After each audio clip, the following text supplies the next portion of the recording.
약 114페이지쯤에 있습니다. 누가복음 12장 22절로 34절입니다. 신약 114페이지쯤에 있습니다. 조금 긴 본문이지만 한 절씩 교독하여 읽고 마지막 절 함께 읽도록 하겠습니다. 격들도록 하겠습니다.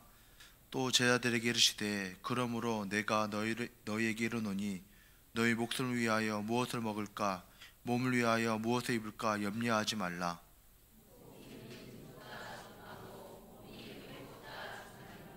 까마귀를 생각하라. 심지도 아니하고 거두지도 아니하며 골방도 없고 창고도 없으되 하나님이 기르시나니 너희는 새보다 얼마나 더 귀하냐.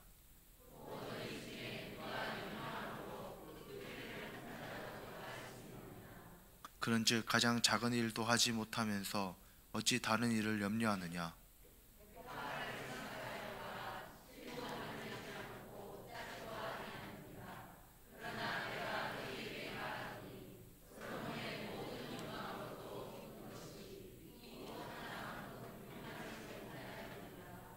오늘 있다가 내일 아궁이에 던져지는 들풀도 하나님이 이렇게 입히시거든 하물며 너희일까 보냐. 믿음이 작은 자들아.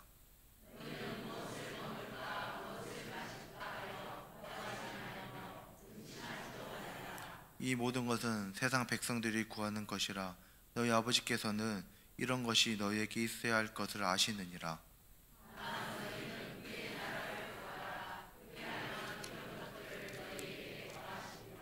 적은 무리여 무서워 말라. 너희 하나님께서 너희 아버지께서 그 나라를 너희에게 주시기를 기뻐하시느니라 아니라.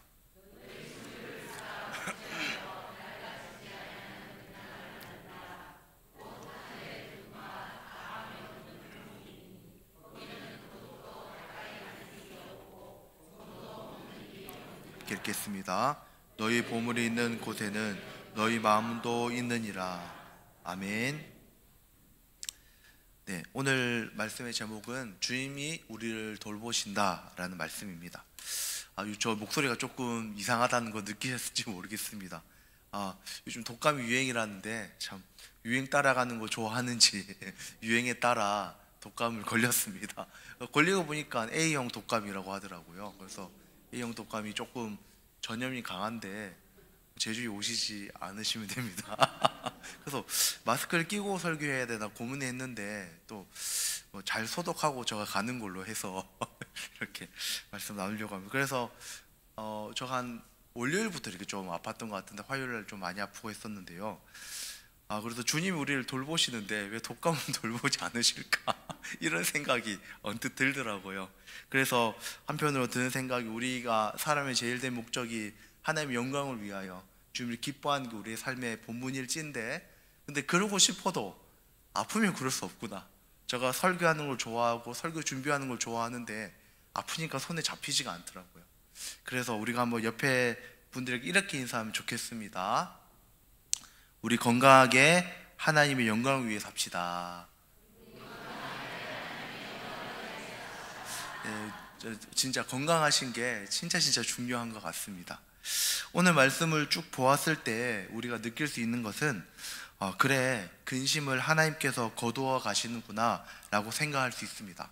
하나님께서 우리의 근심을 거두어 가시고 이렇게 하시는구나 라고 생각할 수 있는데 제가 이 본문을 보다가 우리가 꿈미의 어떤 본문에 따라 쭉 따라가다 보니 제가 느낀 게 유치부 부서를 섬길 때 남무교회 온 지 얼마 안 됐을 때 이 똑같은 본문을 설교했던 것이 기억이 나더라고요. 그때 아이들에게 설교할 때 했던 말이 기억이 나는데 너희들은 꽃보다 새보다 귀한 존재들이니 너희의 근심과 걱정을 하나님께 다 맡겨드리고 근심하지 말아라 라고 얘기했던 기억이 납니다.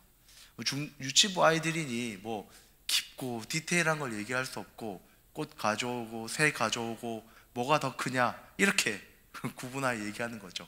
야, 이게 더 예쁘지, 이게 더 좋지, 너희가 더 귀해 이렇게 얘기했던 기억이 있습니다.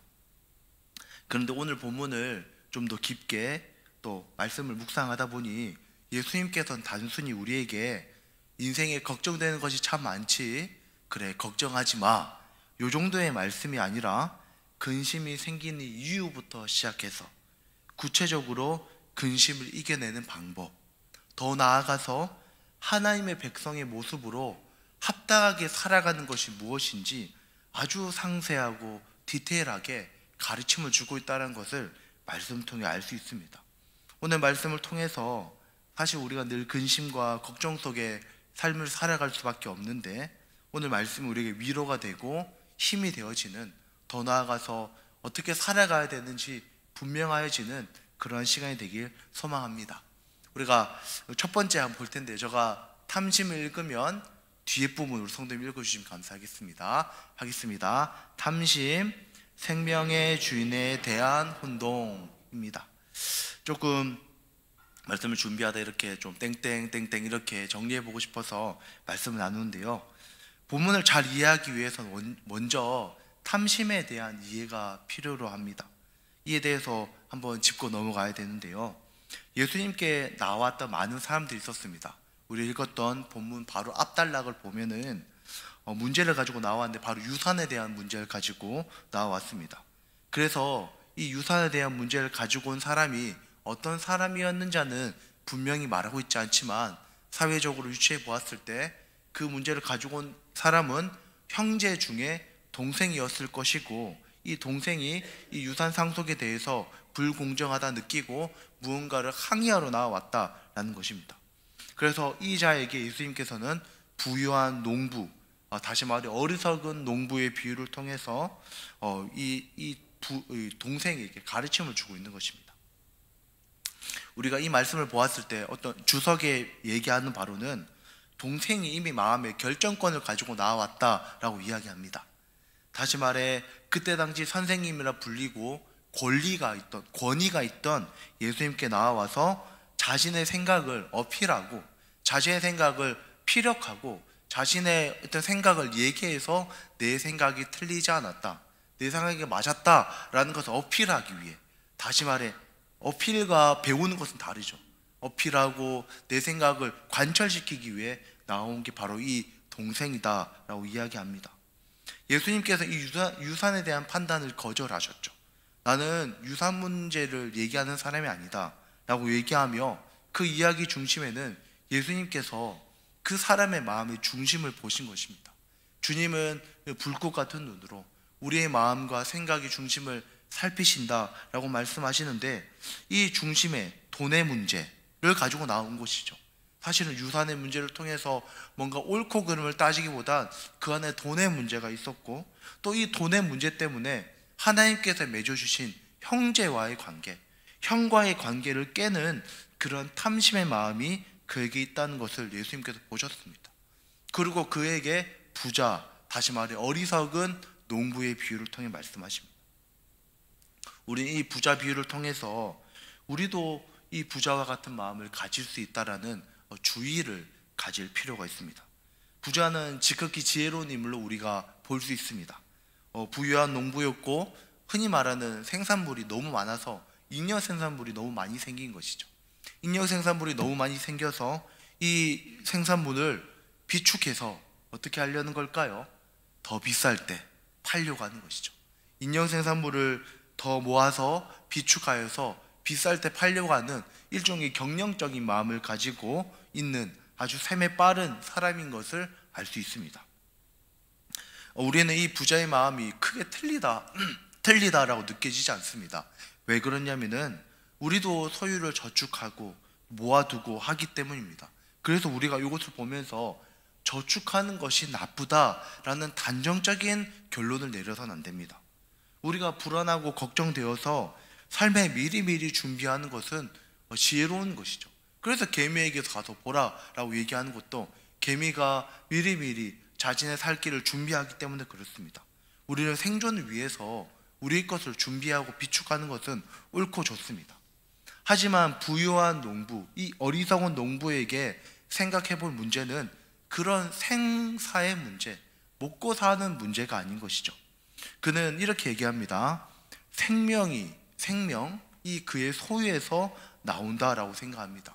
생명이 그의 소유에서 나온다. 이것은 어떻게 생각해야 되냐면은 생명과 구원, 평안과 안식이 어디에서 오는지 모르는 인식적인 죄라고 할 수 있습니다. 다시 말해 생명이란 단어는 성경에서 늘 쓰이는 어떤 맥락과 맥이 영생, 영혼, 기쁨, 평안과 생명이 연결되어집니다. 그런데 이 부자, 다시 말해 어리석은 농부는 어떤 문제가 있는 것이냐면은 생명과 구원에 대한 문제, 그리고 더 나아가서 평안과 안식에 대한 문제가 단순히 이것에서 온다라는 잘못된 인식적인 죄인 것이죠.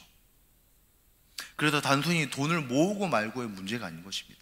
생명과 구원, 안식과 평안이 어디서 오는지 잘못 링크되어 있는, 잘못 생각하고 있는 죄가 바로 이 부자 농부, 어리석은 농부의 모습입니다. 성경에서는 이렇게 구원에 대해서 얘기 많이 하는데 이렇게 얘기하죠. 자신의 소유와 생명이 밀접하게 연관되어 있다라고 생각하는 것입니다. 우리는 이 부유한 농부, 풍요로운 자신의 소유가 자신의 평안의 중요한 요소였습니다. 다시 말해 마치 구원과 같이 이 소유를 여겼던 것이죠. 그래서 성경은 부자에 대해 15절에 이렇게 이야기합니다. 우리 같이 한번 읽어보겠습니다. 시작. 물리치라 사람의 생명이 그의 소유에 넉넉한 데 있지 아니하니라 하시고, 사람은 시간과 마음 또 나의 영혼의 어떤 열심을 드리는 것은 나에게 생명을 줄 것 같은 것, 그리고 평안과 행복을 줄 것 같은 것에 시간을 사용하게 되어집니다. 예수님께서 아주 단호하게 말씀하십니다. 그것들의 마음을 쓰고, 그것들의, 다시 말해 여기서 말하면 소유의 넉넉함이죠.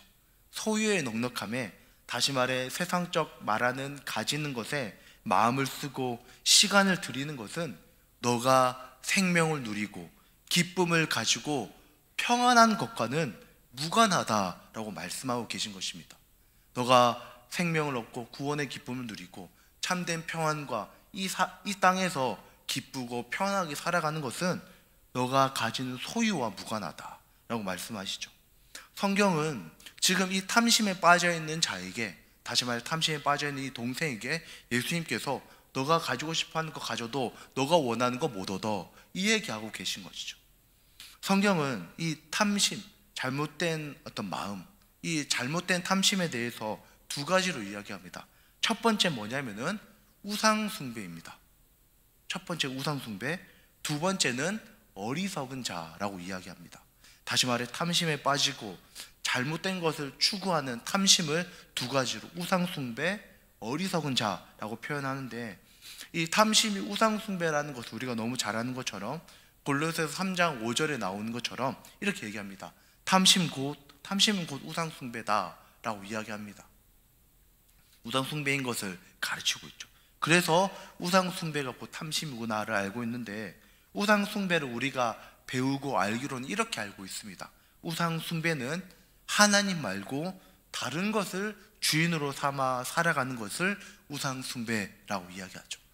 다시 말해 하나님 말고 다른 것을 주인으로 삼아 내 마음에 모신 것이 우상 숭배다라고 말씀하십니다. 그래서 왜 탐심 우상 숭배인가를 우리가 좀 깊이 생각해 봤을 때, 우상 숭배는 결국 뭐죠? 앞에서 얘기했던 것처럼 하나님에 대한 인식의 죄입니다. 인식의 죄. 하나님이 어떠한 분이신지, 하나님의 선하심, 하나님이 우리를 향한 마음을 모르는 것에 대한 죄가 우상 숭배로 나타나는 것입니다. 하나님이 어떠한 분이신지 모르는 우리들에게는 두려움이 생길 수밖에 없는 것이죠. 두려움이 생기고, 하나님께서는 구약과 신약의 말씀을 통해 우리에게 한결같이 하시는 말씀은, 하나님은 우리를 인도하시고 우리에게 선한 길을 베푸시고 우리를 사랑하신다라는 것을 말하지만, 하나님의 그 선한 약속, 하나님의 그 언약과 말씀을 믿지 못하는 데에서 오는 것이 바로 탐심, 두려움이고 우상 숭배인 것입니다. 그래서 탐심이라고 함은 결국 하나님을 모르기 때문에 나타나는 모습이죠. 그래서 우리가 하나님의 선하심과 사랑을 깊이 알아갈 때 우리 안에서는 탐욕도 사라지는 것입니다. 그래서 이스라엘 백성들이 우상 숭배를 했던 것을 생각해 보았을 때, 하나님이 그들을 채워주시고 하나님께 그것을 인도하신다는 깊은 신뢰가 없을 때, 그런 하나님을 모르기 때문에 이 우상 숭배가 그들에게 나타나는 것입니다. 탐심도 같은 모습인 것이죠. 탐심은 무엇입니까? 무언가를 더 가지려고 하는 것이죠. 왜 더 가지려고 합니까? 더 가짐, 소유의 넉넉함이 나를 평안과 안식과 행복으로 인도할 것이다 라고 생각하는 것입니다. 그래서 그 모습은 달라보지만 그 내용물은 똑같은 것이죠. 하나님 말고 소유의 넉넉함이 나에게 평안일 것이다. 이스라엘 백성들이 하나님보다 우상이 더 좋아 보이니 하나님을 모르는 상태에서 다른 것을 추구하는 것, 그게 우상 숭배인 것이죠. 다시 말해 이 두 가지 다 하나님이 어떠한 분이신지 모르는 그또 무지에서 시작되는 모습입니다. 그래서 탐심도 같고 우상 숭배도 같은 것이죠.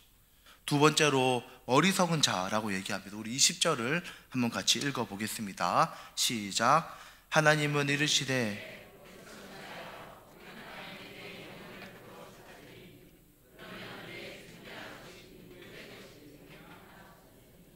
우리 어리석다라는 단어를 생각할 때 일반적으로 어리석음은 다른 사람보다 배움이 짧거나 혹은 어떤 배움이 더딘 것, 느린 것을 보고 일반적으로 어리석다라고 얘기합니다. 그래서 학교에서도 무언가를 가르칠 때 더딘 아이들은 다른 반으로 배치하는 것처럼 기본적으로 어리석다라는 것은 배움의 더딤에 대해서 이야기한다라고 저는 알고 있습니다.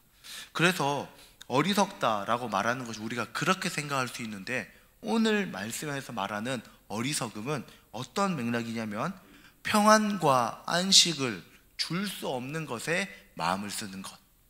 다시 말해 평안과 안식을 줄 수 없는데 그것에 맹신하고 그것에 몰두하고 그것에 시간과 마음을 다 쏟아붓는 것을 어리석다라고 이야기하고 있습니다. 평안과 안식은 앞에서 말씀드린 것처럼 사람의 능력이나 사람의 힘으로 얻을 수 있는 것이 아닙니다. 하나님께서만 우리 마음에 참된 안식과 평안을 주실 수 있습니다. 그래서 뭐라고 얘기하죠? 성경은 하나님 외에, 하나님 말고, 주님 말고 다른 것에서 평안과 안식을 얻으려고 나아가는 자들에게 어리석다, 어리석구나 라고 말씀하십니다. 그렇게 예수님께서는 탐심과 우상으로 어리석은 자와 같이 다른 곳에서 평안을 얻으려 하는 자들이 아니라 생명의 주권자 되시고 또 그 능력 되시고 우리에게 참된 평안을 줄 수 있는 주님께 나아오라 라고 말씀하십니다. 우리 또한 그럴 수 있습니다. 우리 또한 왜 그러냐면 이 땅에 살아가기 때문에 그런 것이죠. 이 땅에 살아가기 때문에 생명의 주인, 우리에게 참된 평안과 안식을 주는 분에 대해서, 주는 것에 대해서 혼동할 때가 있습니다. 우리 마음에 탐심이 일어날 때, 우리 마음에 잘못된 욕심이 일어날 때 우리의 생각과 마음을 다시 하나님께 두시길 소망합니다. 하나님께 우리의 마음을 두게 되기를 진심으로 소망합니다. 주님께서 마음을 두고 우리가 혹 세상과 세상의 것이 우리에게 행복을 준다라는 잘못된 우상숭배와 탐심과 어리석임에 빠지지 아니하고 그것들을 우리 마음에서 어떻게 해야 될까요? 빨리빨리 쫓아보내야 되는 것이죠. 우리가 살아가다 보면은 세상이 말하는 것들 참 많이 말합니다. 우리 고3들 수능을 쳤지요. 고3들 수능을 쳤습니다. 수능이 중요하죠. 근데 진짜 중요한 걸 물어봤을 때 중요하지 않습니다. 진짜 중요한 건 하나님이 주신 평안인데 우리는 그렇게 생각하는 것이죠. 이것이 아니면 끝이다 라고 생각하는 것입니다. 우리는 그런 세상 속에 살아가죠. 세상 사람들이 말하는 우리를 매몰시키고 우리의 생각을 가두는 참 많은 것들이 있습니다. 그런 것들 앞에서 우리의 생각은 너무나도 좁아지고 또 우리의 생각은 너무나도 탐심과 우상숭배와 하나님 말고 다른 것들의 마음을 모두 쏟게 됩니다. 하지만 주님께서 말씀하십니다. 그런 것들은 어리석은 것이고 그것들을 내어버려라. 그것을 내어버릴 때 어떻게 되냐면은 하나님 주신 평안을 알 수 있다라고 얘기합니다. 우리가 생각과 마음을 고정시킬 필요가 있습니다. 생각과 마음을 고정시켜야 됩니다. 우리의 닷을 주님께 깊게 내리고, 우리의 뿌리를 주님께 깊게 내리고, 우리를 흔들려는 세상의 수많은 말들 속에서 그것이 아니야 라고 말할 수 있는 믿음의 지조와 믿음의 용기 또한 필요한 것이죠. 그것이 필요 없다라는 얘기가 아닙니다. 그것이 없어도 된다라는 얘기가 아니라 진짜 평안과 기쁨은 주님께 있다라는 그것에 대한 명백한 인식, 아까 전에 했지만 인식에 대한 죄라고 말씀드렸습니다. 우리가 단순히 보이는 행동을 통해 죄다 아니다 라고 판단할 수 없습니다. 인식에 대한 죄, 우리의 생각과 마음에 대한 죄인 것이죠. 예수님께서 늘 그것을 물어보십니다. 너의 생각과 마음이 어떠하냐? 우리가 행하는 것은 자유로울 수 있습니다. 진짜 어떤 선한 일을 위해 돈을 모으고 행하면 무슨 문제가 되겠습니까? 하지만 마음속에 그것이 아니라 인식에 대한 죄가 들어서서 하나님에 대한 바른 인식이 없어 세상의 것을 구원자처럼 메시아처럼 따르고 있다면 우리는 그것을 몰아내야 되는 것이죠. 또는 계속 그렇게 하는 많은 상황 속에서 우리는 싸우고 이겨내기 위해서 애를 써야 합니다. 우리 마음에 있는 것들을 내어버리고 주님께 고정하고 생명과 평화는 오직 탐욕이 아닌, 우상이 아닌, 어리석은 세상의 말이 아닌 하나님께로부터 온다는 것을 굳게 믿는 성경이 말하는 하나님이 말씀하시는 지혜로운 자가 되길 진심으로 소망합니다. 우리가 지혜운전을 살아갈 때 우리의 삶에 소망이 넘쳐나게 될 줄로 믿습니다. 어리석은 부자 비유 이후에 이제 예수님께서는 하나님의 자녀들, 다시 말해 우리들에게 또한 우리들이 가지고 있는 탐욕이 아니라 염려에 대해서 말씀하십니다. 염려에 대해서 말씀하시는데 우리가 같이 한번 보겠습니다. 제가 읽으면 뒤에 읽어주시면 감사하겠습니다. 염려, 하나님의 백성으로 살아감. 예수님께서는 이 분명히 유산 논쟁으로 왔던 이 사람이 있고 거기서 연속적으로 바로 이것을 말씀하셨을 것입니다. 예수님께서는 계속 제자들과 무리들을 가르치시며 탐심이 곧 우상 숭배이며 어리석음이고 생명과 평안이 어디서 온지 모름의 소원은 인식적인 죄이다 라고 분명히 말씀드리고 22절의 말씀 우리가 한번 같이 읽어보겠습니다. 시작. 내가 너에게 이르노니 너희 목숨을 위하여 무엇을 먹을까, 몸을 위하여 무엇을 입을까 염려하지 말라. 예수님께서는 생계와 살아가는 것에 대한 근심이 많은 이들에 대해서 좀 말씀해 주시는 것이죠. 예수님께서 이 앞에 있는 무리들에게 얘기해 주시기 위해 예수님께서는 작은 것에서 큰 것을 자꾸 이렇게 대조시키시는데요. 여기에 보면 처음으로 새를 이야기할 때 까마귀를 이야기합니다. 우리 까마귀를 하면은 우리는 대부분 좀 좋지 않게 보잖아요. 이때 당시도 그랬습니다. 까마귀는 부정한 동물로 여겨졌고 무엇보다 탐욕적인 동물로 여겼습니다. 부정하고 탐욕적인 동물로 까마귀를 여겼는데 예수님께서 까마귀의 생업과 안전도 보호하시는데 그보다 귀한 하나님의 자녀들을 보호하지 않겠냐라고 말씀하십니다. 그래서 다시 말하는 거죠. 하나님의 자녀들은 먹고 살 것으로 걱정할 필요가 없다. 그것은 하나님이 이미 충분히 아시고 그것을 채워주신다라고 말씀하시는 것입니다. 아멘. 예수님께서는 비유를 통해서 단순히 우리의 필요를 채워주시고 아신다 이것을 말씀하고 계시지만 말씀이 가르치는 중요한 지점이 또한 있습니다. 그러니까 이 말씀은 우리가 단편적으로 봤을 때는 우리에게 부족함을 예수님이 채우신다, 우리의 부족함이 채워진다, 아멘 할렐루야, 그런 말씀도 맞지만 이 말씀이 지점하고 포인트하는 부분은 따라 볼까요? 우리의 존재입니다. 우리의 존재에 대한 가르침이죠. 우리가 어떤 자인가, 하나님은 우리를 어떻게 대우하시는가. 여러분, 우리가 존귀하게 대우를 받으면 우리는 존귀한 자가 되죠. 존귀하게 대우받으면 그것에 대해서 우리는 어떻게 될까요? 그런 존재가 됩니다. 먼저 본문에서 드러나는 건 하나님 채워주신다, 삶을 인도하신다에 대한 확정은 맞습니다. 그것을 이야기하고 있습니다. 하지만 주님께서 우리의 공급을 아시고 염려의 마음을 빼앗길 것 없다, 이것이 하나님 누리는 백성이 누리는 복이다, 그런 말씀을 하시는데, 근데 우리 삶을 한번 생각해 보면 우리의 삶 속에서 일어난 일들이 참 많이 있습니다. 아마 오늘도 열심히 일을 하시고 또 열심히 공부하시고, 전 열심히 기침하다 나왔는데 지금 기침을 너무 하고 싶은데, 열심히 삶을 살아가다 오셨을 것입니다. 근데 우리 삶을 살아가다 보면 뭘 느끼나요? 정말 치사하고 비열한 사건들을 많이 만나죠. 정말 치사하다, 정말 나쁘다, 이런 일들 경험하지 않습니까? 이런 일이 일어난다는 것을 우리가 알고 있습니다. 우리가 살아가는 세상을 정말 아름답게 포장하고 이야기할 수 있지만, 조금은 더 냉정하게 좀 눈빛을 차갑게 두고 이 세상을 보면은 사실 약육강식의 세상인 것이죠.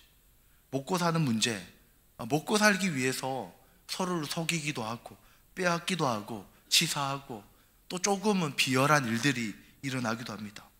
그래서 우리는 근심과 걱정이 있습니다. 나도 이런 먹고 사는 문제에 어려움을 당하지 않을까, 나도 이런 문제 속에서 허덕이진 않을까 걱정합니다. 그래서 여러 복잡한 상황 속에 어른뿐만 아니라 학생들까지 모두 다 처합니다.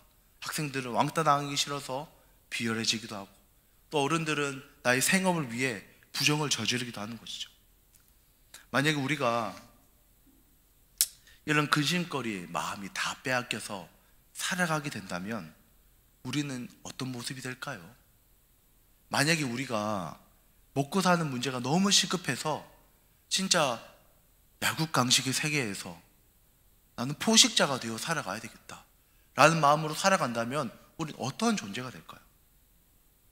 그런 이 말이 신뢰가 돼서 안 되겠지만, 염려 속에 있는 사람의 마음은 엉망이 되는 것은 첫 번째고, 두 번째는 야수가 됩니다. 짐승이 되는 겁니다. 이거는 사람의 생존과 연결되어 있는 것이죠. 자기가 살려면은 동물 같은 모습이 되는 것이죠. 그래서 이 약육강식, 세상의 방식에 따라 살아가면 세상의 잔인함 속에 따라 살아가게 되는 게 우리의 모습이 될 수도 있는 것이죠. 안타깝지만 내가 살기 위해 가혹해지고 내가 살기 위해 포악해지는 것입니다. 그런 세상 속에서 살아가는 우리에게 예수님은 무엇을 이야기하냐면은, 이 땅에서 참 말도 안 되는 얘기지만 하나님의 자녀로 살아라 라고 얘기하십니다. 조금만 보면, 내가 조금만 빈틈을 보이면 물어뜯길 줄 모르고, 또 나의 잘못과 약점을 봤을 때 허용하지 않는 이 세상 속에서 주님이 말씀하시는 것은 하나님의 자녀로 살아라 라는 것을 말씀하십니다. 단순히 하나님의 백성, 자녀라는 말은 하나님께서 우리의 필요를 채워주시니 걱정 없이 살아가도 된다라는 정도의 말씀이 아니라, 예수님을 믿어 구원받고 주님이 주시는 천국 가는 백성이 됐으니, 또한 주님이 적당하게 우리의 삶을 채워주셨으니 그렇게 살아가라. 다시 말해 우리 안에 있는 근심을 잠재우기 위한 말씀이 아니라, 그 본뜻은 바로 이런 것이죠. 하나님의 백성과 자녀의 모습으로 살아가야 된다는 적극적인 의미를 담고 있는 말씀입니다. 한번 더 읽어드리겠습니다. 하나님의 백성과 자녀의 모습으로 살아가야 한다는 적극적인 의미를 담고 있습니다. 우리는 성경의 많은 말씀들을 소극적으로 해석을 많이 합니다. 다시 말해 어떤 것이냐면은, 우리가 예수님 믿어야 돼 라고 얘기할 때 1차적으로 왜 믿어야 되죠? 우리가 배웠던 거, 지옥 가기 싫어서, 지옥 가면 안 되니까 지옥 안 가려면 믿어야지, 부정적인 의미로 복음을 받아들였던 것이죠.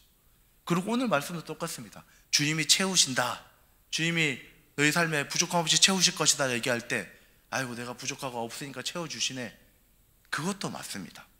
많은 사람들이 예수님 믿어도 천국 가야 되는 아주 단편적이고 힘 있는 복음을 통해서 구원받았지만, 또한 적극적인 의미에 대한 것도 우리가 꼭 생각해 보아야 됩니다. 그런 의미들은 우리의 구원과 신앙의 좋은 시작점이 되지만 우리를 크게 하는 데는 잘 크게 하지 못한다는 약점이 있는 것이죠.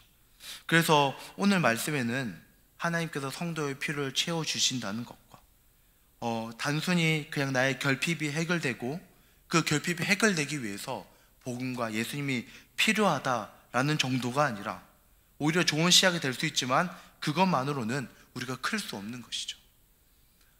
나만의 안위를 위해서, 다시 말해 나의 구원과 나의 안위만을 위해서 예수님을 믿는다면, 이것이 제가 박연성 목사님의 어떤 말을 듣다가 딱 들었던 생각인데요, 그분이 하신 말이 이렇게 얘기하십니다. 과격하게 들릴지 모르지만 나만 구원받고 나만 잘 되는 것을 생각하는 것은 사단적인 모습일 수 있다라고 이야기합니다. 좀 과격하죠. 근데 왜 그런가 보니 베드로가 너무 놀라운 고백을 합니다.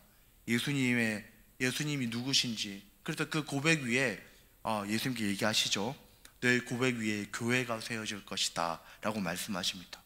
다시 말해 교회의 기틀이 될 정도로 능력 있고 탁월한 고백을 베드로가 한 것입니다.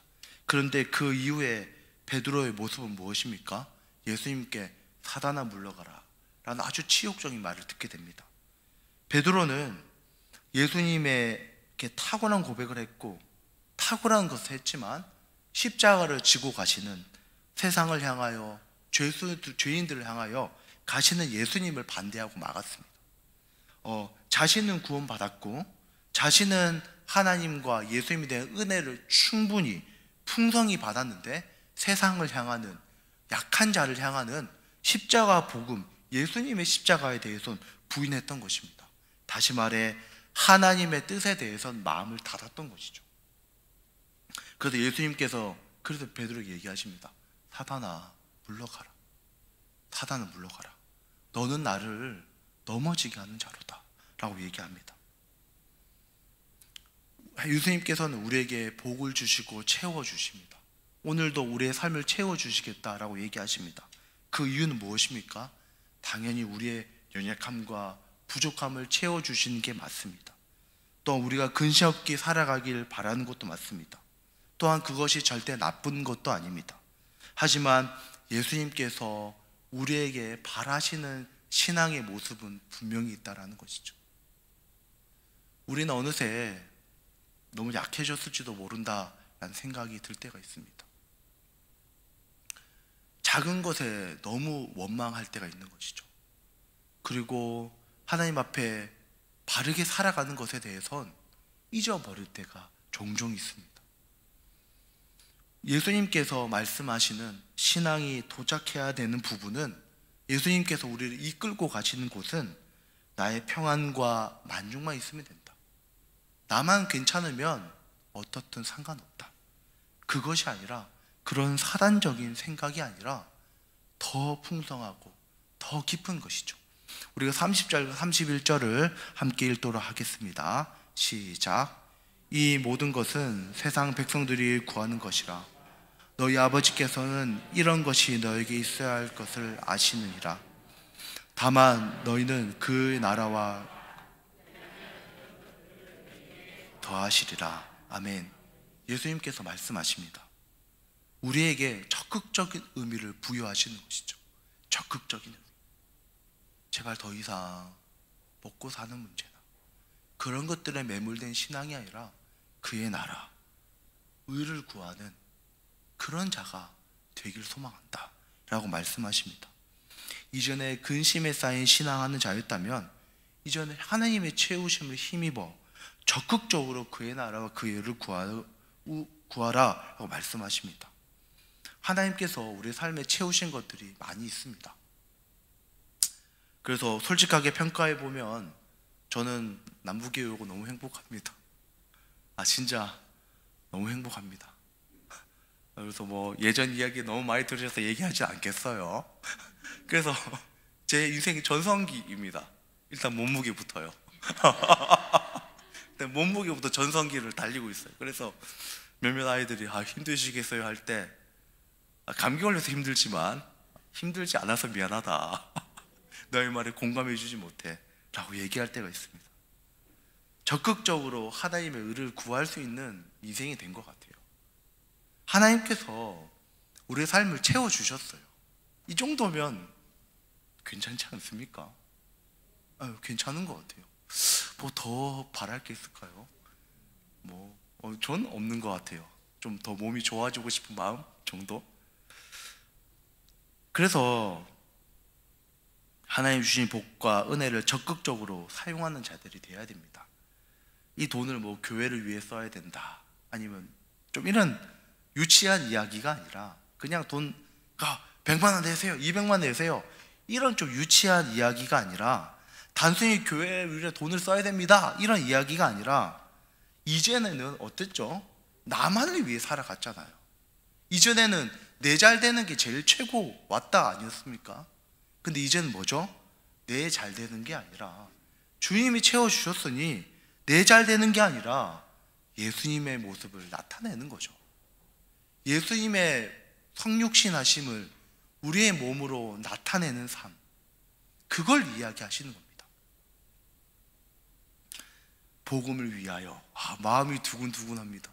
복음을 위하여, 예수님을 위하여 살아가는 삶, 내게 가진 것을 주님을 위하여 허비하고 사용하는 삶.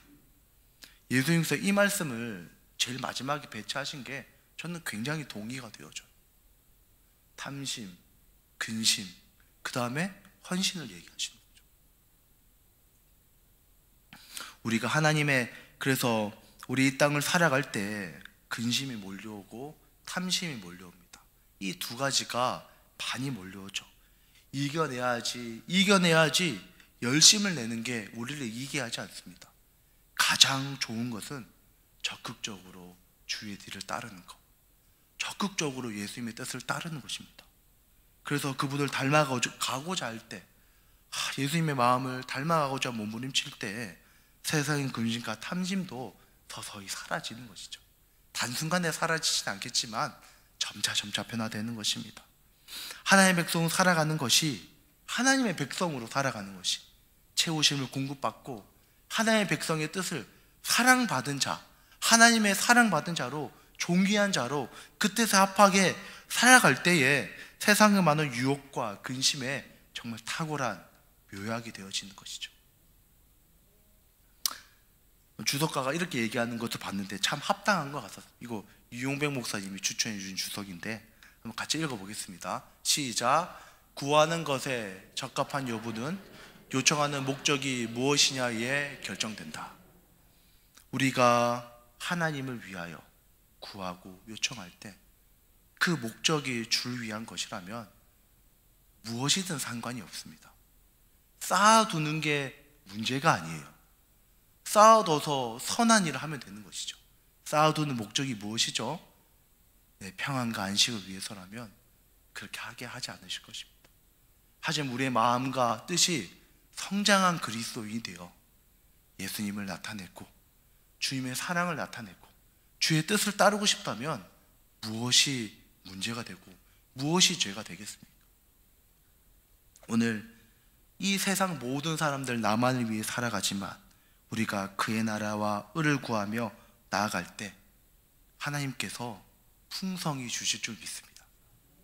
우리의 마음이 변화되어지길 진심으로 소망합니다. 한 주도 치열하게 삶을 살아가다 오셨을 것입니다. 선한 마음 가지는 게 쉽지 않죠. 선한 마음 가지는 게 어렵습니다. 속이려는 일들, 나를 상해 입히려는 사람들, 이 동물과 같은 세상 속에서, 이 정글과 같은 이 세상 속에서 그것에 물들어 살아가는 것이 아니라 이 동물과 대조되어지는 들풀과 같이 살아가는 우리 성도님이 되시길 소망합니다. 주님이 채우시고 입으심을 믿으며 들풀과 같이 고고하게 아름답게 주님의 하나님의 자녀로서의 명예와 신분을 가지고 살아가는 우리가 되길 진심으로 소망합니다. 네, 말씀을 마무리하도록 하겠습니다. 첫 번째는 탐심, 생명의 주인에 대한 혼동이었고, 두 번째 염려입니다. 염려를 이기는 방법은 하나님의 백성으로 살아간다는 것을 생각해 보았습니다. 말씀을 생각하며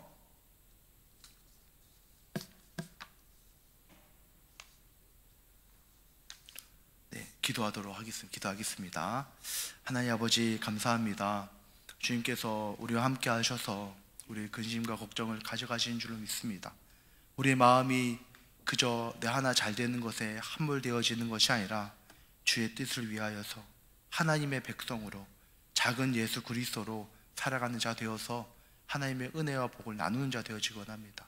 수많은 탄심과 근심이 있을 때 하나님의 뜻을 생각하며 하나님의 백성으로 살아감을 통하여 이겨내고 정말 야소와 같은 세상, 이 동물 같은 세상 속에서 하나님의 자녀로 살아가는 우리 삶이 되어지도록 역사해 주십시오.